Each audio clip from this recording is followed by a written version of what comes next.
Albert நினைச்ச மாதிரி மரியா அவங்க ஹஸ்பண்டோடைய பாடியை வீட்டில் பார்க்குறாரு. இப்போ அவங்க பொண்ணு அங்கே தனியாக இருக்கிறதால இவர் பேச்சு கொடுக்குறாரு. மரியா சர்ச்சில் மீட் பண்ண அந்த நபரை கூட்டிட்டு வீட்டுக்கு வராங்க.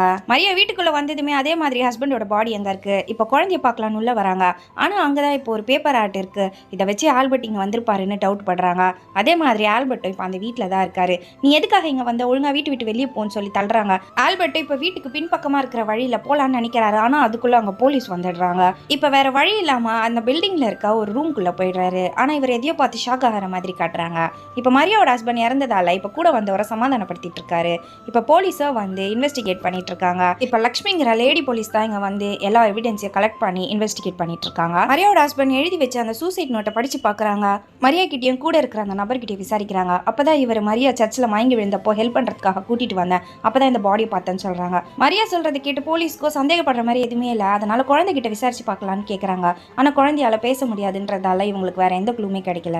மரியாவும் அவங்க ஹஸ்பண்டும் சந்தோஷமா தான் வாழ்ந்திருக்காங்க. ஏதோ ஒரு பிரச்சனையில சூசைட் பண்ணிட்டதா போலீஸ் சொல்றாரு. ஆனா லக்ஷ்மிக்கு இந்த கொலையில சந்தேகம் இருக்கிறத சொல்றாங்க. இப்போ கூட வந்தவரோ சேருக்கு பின்னாடி ஏதோ பண்ணிட்டு இருக்காரு, பார்த்தா அவரோட பர்ஸை தான் தேடிட்டு இருக்கேன்னு சொல்றாரு.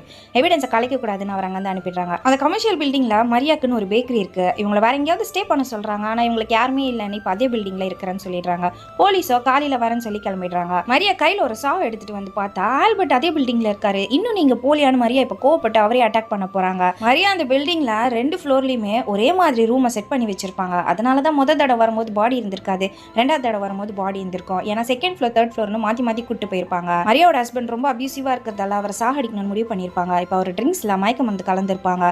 இப்போ அவரே சூசைட் பண்ணிக்கிற மாதிரி செட்டப்லாம் பண்ணிட்டு இருக்காங்க. ஹஸ்பண்டோட கண்ணை வச்சு அவரே சுட்டுக்கின மாதிரி இவங்க சுட்டுடுறாங்க. இப்போ சூசைட் நோட் எல்லாம் ரெடி பண்ணி வச்சுட்டு குழந்தைய கூட்டிட்டு வெளியே போயிருப்பாங்க.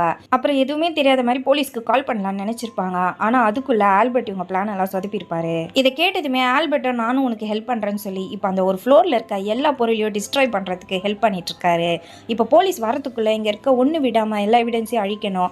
அதனால் அந்த ஃப்ளோரில் இருந்த எல்லா திங்ஸையும் உடச்சி இவங்களோட பேக்கரியில் வச்சு எரிக்கிறதா தான் பிளான். மரியாக்கு ஹெல்ப் பண்ண அவரோட பர்ஸ் கிடச்சிருது.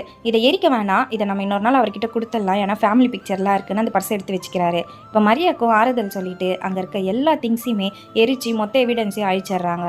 ஆல்பர்ட் மரியாக்கு கிஃப்ட் பண்ண அந்த குருவி கூடையும் எடுத்துட்டு இப்போ மரியாக்கு பாய் சொல்லிட்டு அங்கேருந்து கிளம்பிடுறாரு. மரியாக்கு ஹெல்ப் பண்ண அவருடைய பர்ஸும் காணும்னு சொல்லியிருப்பாரு. ஒரு வேளை திருட வந்து அந்த பர்ஸையும் திருடிட்டு போயிட்டு இப்போ மரியாவோட ஹஸ்பண்டையும் கொலை பண்ணியிருப்பான். அந்த திருடனை நம்ம கண்டுபிடிக்கணும்னு சொல்லிட்டு இருக்காங்க. ஆல்பர்ட் நைட் வீட்டில் தூங்கிட்டு இருந்திருப்பாரு. இப்போ காலையில் பார்த்தா போலீஸ் வந்து அவரை ஸ்டேஷனுக்கு கூட்டிட்டு போயிடுறாங்க. எதுக்காக கூப்பிடுறாங்கன்னே தெரியாது. ஆல்பர்ட் இப்போ ரொம்பவே பயப்பட ஆரம்பிக்கிறாரு.